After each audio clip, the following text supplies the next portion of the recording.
Hello, and welcome back to the Argyle SMB Finance Leadership Forum, SMB Finance Strategies for Growth.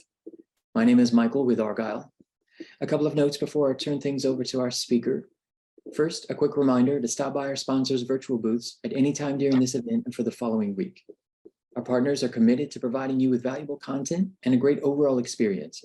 At any time during this event, you can visit their virtual booths from the main agenda page, which include complimentary materials, information, and meet and greet opportunities. To ask questions throughout the session, simply type into the Q&A chat, and we will address your questions at the end of the session. Thank you again for joining us. Now let's get started. I'd like to introduce our speaker, Christopher Hollinger, Chief Financial Officer with Rethink Food, New York City. We're excited to have Christopher for his closing keynote presentation titled SMBs and Supply Chains, Tackling Disruption to Sustain Revenue Streams. Christopher, thank you so much for being here today. Welcome, and over to you. Thank you very much. It's a pleasure to be here. And thank you, everyone, for joining. So today I want to talk about, like you said, SMBs and supply chains. I want to cover a couple of points. One, I want to talk about where we are and how we've got to the situation that we are. And then I want to talk about actions to sustain revenue streams and profits. Followed by a Q&A session, but feel free to drop questions throughout the session. I'll be monitoring those, and if any of the questions relate to something I'm talking about, I'm going to answer it real time also. So let's get started. So globalization and technology have been two of the major catalysts over the last couple of years that have really driven a lot of the world, as well as what has happened with small and medium-sized businesses. Of course, with globalization, it has allowed global supply chains. Small and medium-sized businesses can now source materials, source product from any place in the world. This has, of course, in addition to technology has significantly decreased the cost of doing business. It also has allowed small and medium-sized businesses to be able to manage inventory much better, such that you can have more real-time inventory management. This, of course, has led to decreased costs and increased sales. Increased sales, of course, have related to, and the decreased costs have also been very profitable for a lot of small and medium-sized businesses. And these are things that have been really good. Then, of course, we came into COVID and things have started to change. One of the things I think is very interesting is just looking at inventories over time. If you look at, for retailers as well as total businesses, how inventories were starting to go down basically because of more real-time, just-in-time inventory management systems. And then in 2010, during the financial crisis, inventories increased because of, primarily because of the financial crisis and the resulting recession. Then it just kind of steady went along for the next couple of years until you see the very big spike during COVID. And we remember all what happened during then. People were shut in, the world kind of came to a close, and a lot of companies really accumulated significant amount of inventories.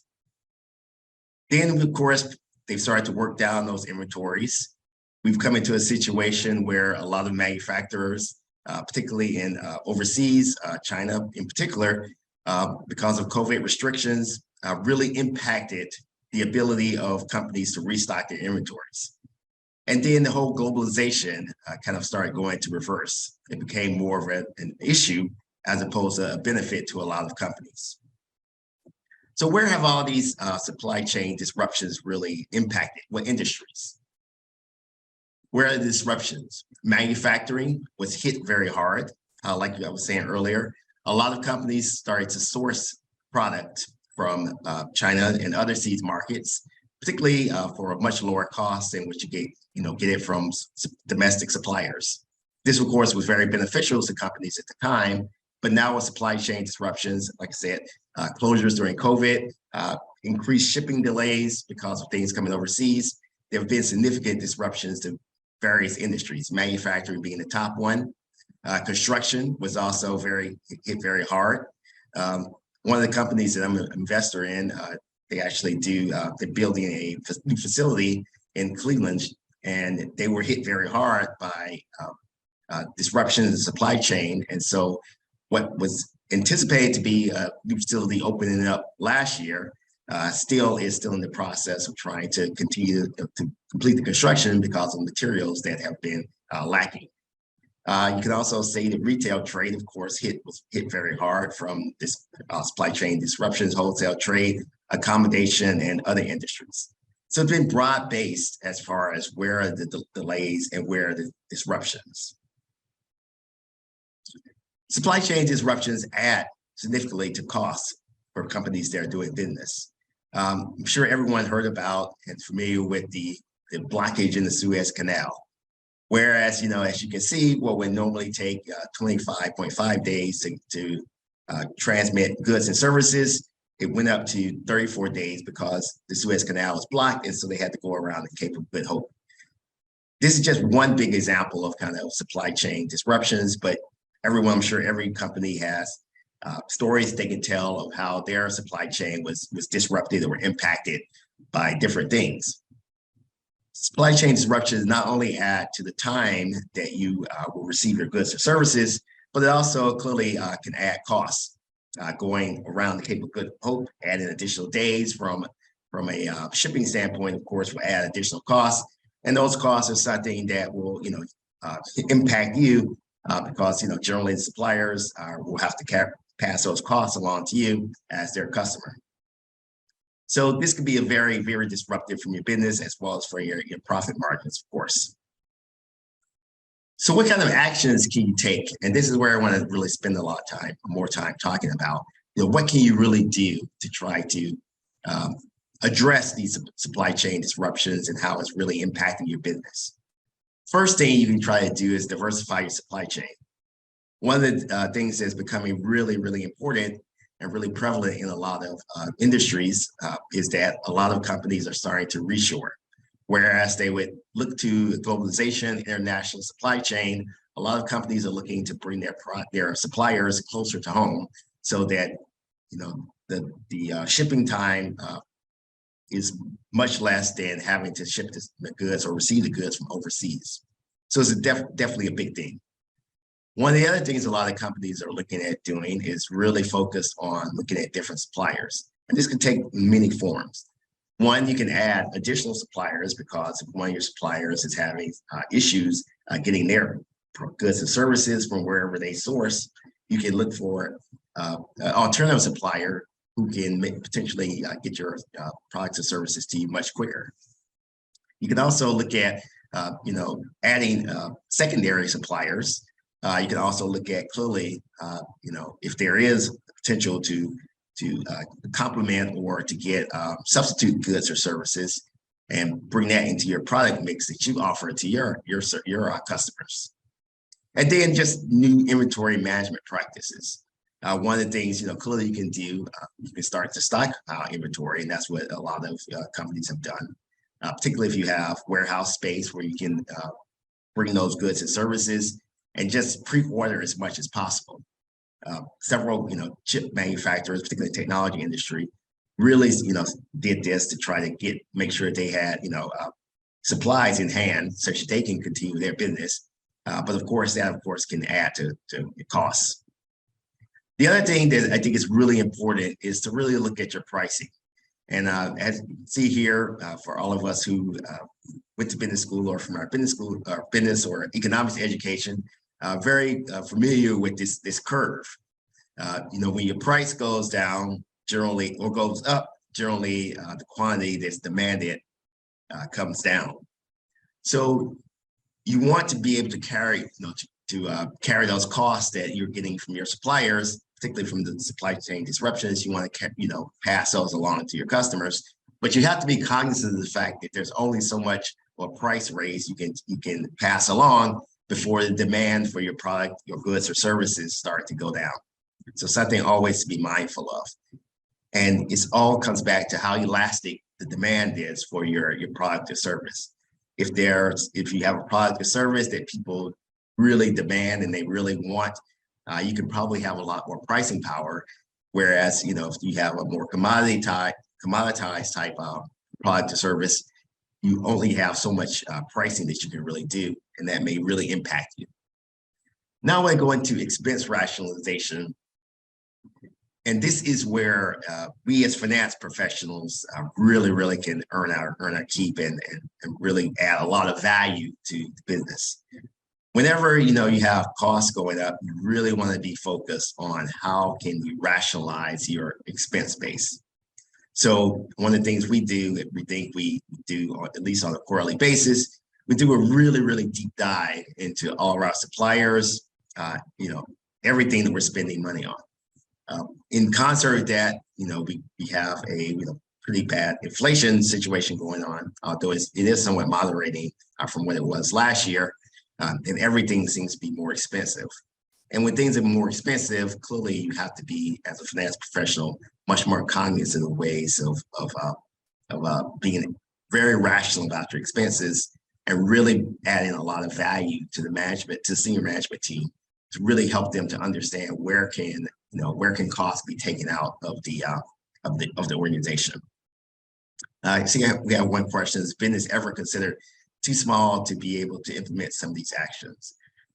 I think one of the things that's really great is that depending on your goods and services that your business is doing, a lot of companies, even very small companies, have benefited, like I said, historically from globalization, being able to buy supplies or goods or services to resell much cheaper than what you may have been able to do in the past, sourcing from domestic sources. So all companies, I think, can definitely use all of these actions, being, regardless of the size, particularly, from the standpoint of thinking about the pricing. You may want to add new goods or services, particularly, differentiating your suppliers, looking at different ways of cutting your costs, something that, regardless of the size of your business, you can definitely be able to implement. And then the last thing I really want to talk about is cash traps. Where is your cash trap? And this is something that I think, once again, also we as finance professionals can really add a lot of value to the business.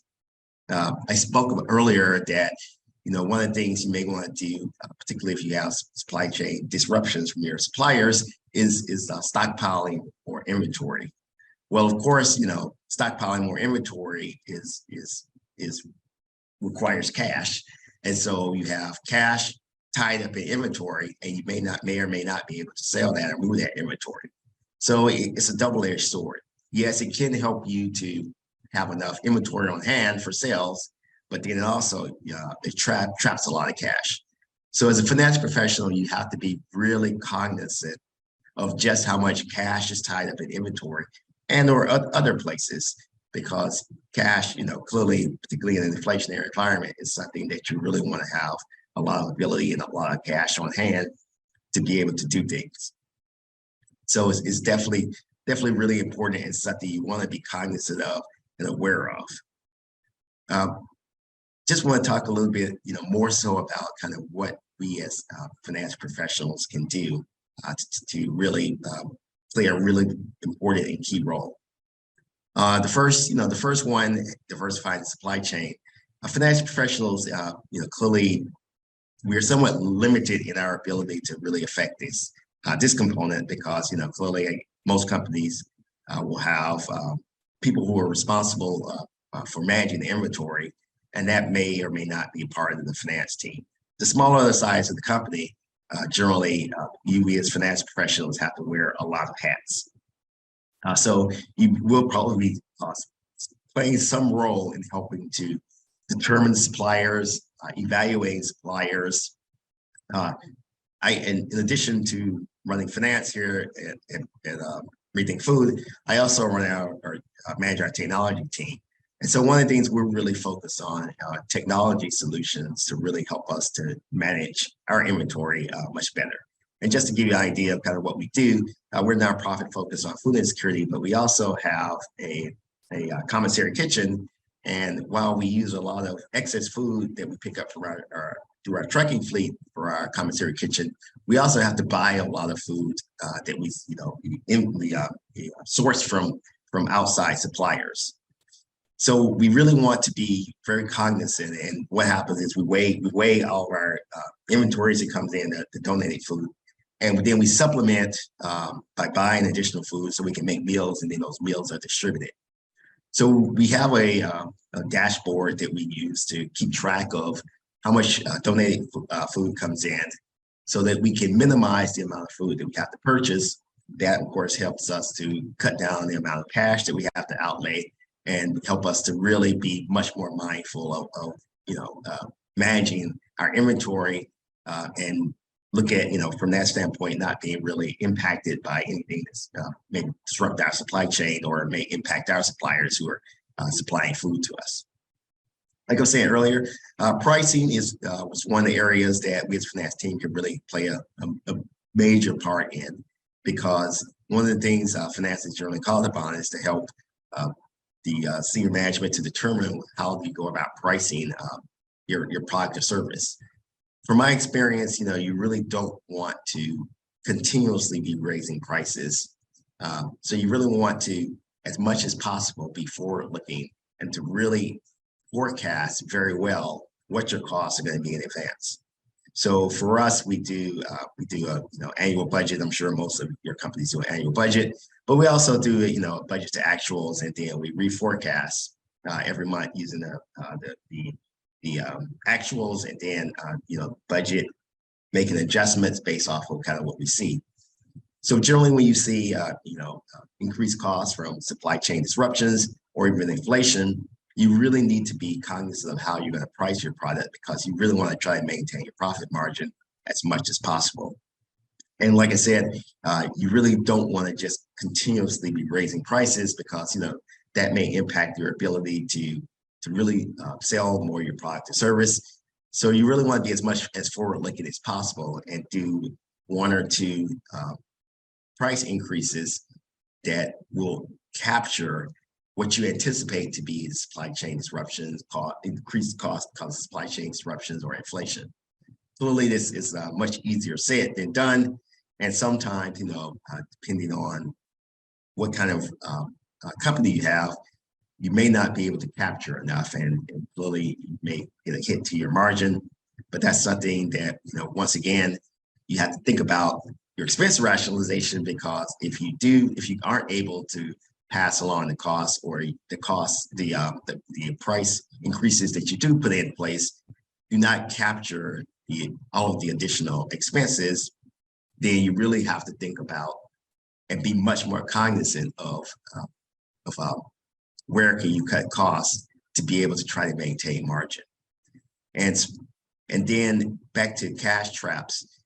One of the things I remember, I was at a conference this past summer, and it was a really good time to talk on, in inflation, cash is king.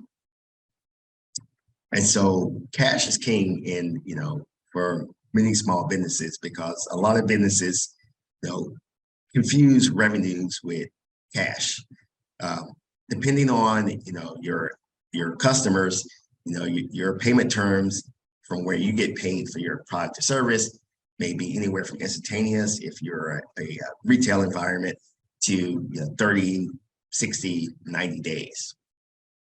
Well, if you're paying your suppliers, and as well as your people weekly or on a much faster basis, and you're bringing your cash in or being paid by your customers in 30 to 60 days, it's something that could be really, really detrimental. So you always have to be cognizant of cash and being mindful of that. Cash is king. I have another question here. Any recommendations for organizations struggling to develop contingency plans? I think that, my recommendation is that you have to be very cognizant of and think about what are all the areas that things could go wrong. And clearly, you may not capture them all. But I think if you start to put down scenario 1, scenario 2, scenario 3, these are the worst case scenarios. This is what can happen.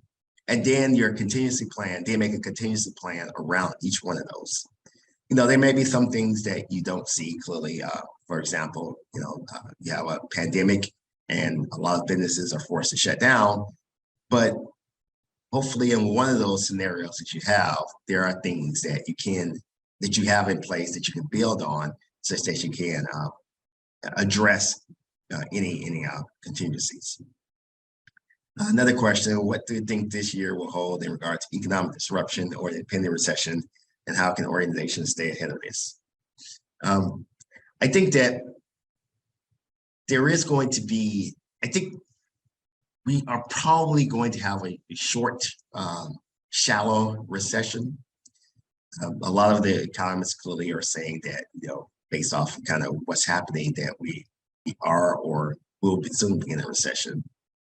But I think that, a lot of great companies were built during recessions, because whenever recessions happen, there are certain things that, are beneficial to companies. One, it forces you to be more cognizant of your cost basis, and it helps you to be more mindful and to run lean. And then also at some point, costs do come down in a recession. And so it helps you to re-rationalize your cost base, and in a lot of cases, make yourself much stronger for going forward. So I think that's, kind of things to keep in mind. But also, once again, I think you always have to be conscious of, what is your cash? And if you are going to recession, and particularly if you are a business where a lot of your revenues are tied around consumers, clearly in recessions, consumers will cut back, and that's going to have an impact on your revenues. In that case,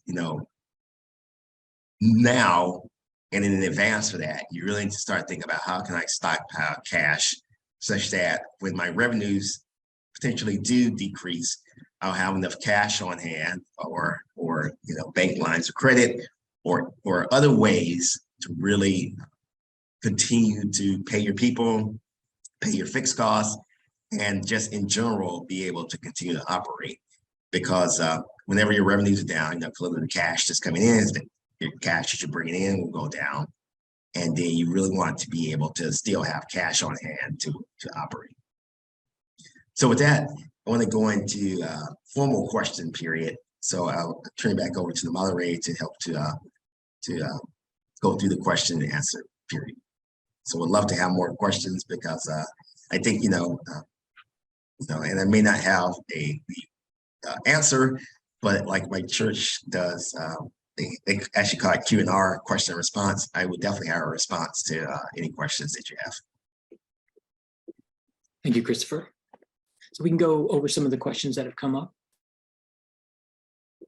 Let's see, and I'm going to make sure that you've not already addressed this one. What do you think about the new year will hold to regard to economic disruption and impending recession, and how can organizations stay ahead of this? Sure, I think that there will be disruption this year, and a lot of it clearly is going to be unforeseen. If you fast forward back or go backward in time to January of last year, who could have ever thought or expected that Russia would indeed invade Ukraine, and then as a result of the invasion, that Europe would come together and ban Russian oil, as well as natural gas. Then we would have a spike in natural gas prices that happened at the first and second quarter of last year.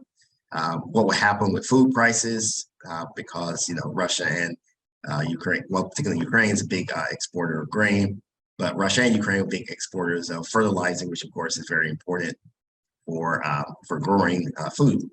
And I hinted at it earlier, but the increased cost of food was something that definitely hit our business very hard, because like I was saying earlier, for our commissary kitchen operation, while we do use a lot of excess food, we do purchase a lot of food, and with the increased food costs, that was something that really impacted us significantly.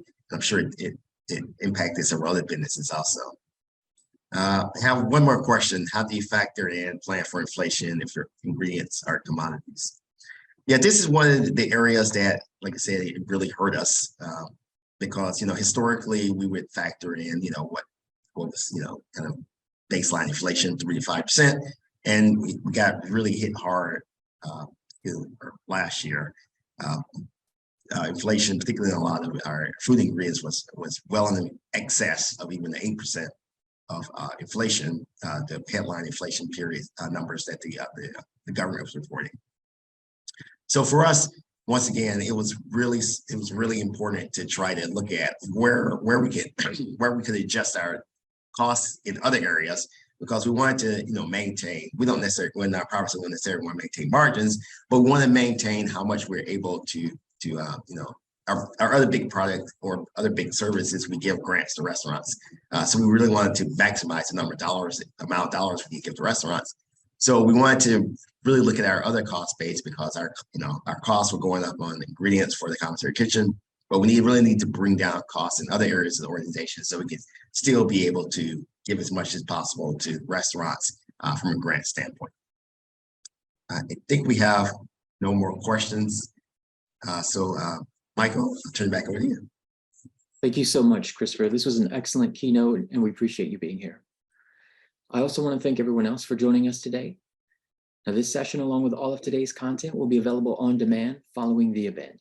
Now, this officially concludes the Argyle SMB Finance Leadership Forum, SMB Finance Strategies for Growth.